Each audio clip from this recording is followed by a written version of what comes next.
আমরা একটা পুকুর সৃষ্টিছি, এই যে শ্যালো সেট করছি, ছোট্ট একটা পুকুর বিলের সাইডেই শ্যালো স্টার দিলাম। আমাদের শামিম খুব ভালো শ্যালো চালাতে পারে। এই যে অলরেডি মাছ মারা শুরু হয়ে গেছে, মাছ ধরতেছি। তবে অনেক কানসার মাগুর মাছ পাওয়া গেছে, তো এরা মাছ সেইভাবে মাছ শিকার করে। মাছ মারার এই দৃশ্যগুলো আসলেই ভালো লাগে, সেই লাগে মাছ মারতে।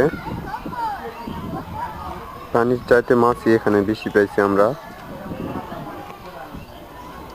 কালকে রাত থেকে মারতেছি, আজকে মোটামুটি মাছ মারার শেষের দিকে।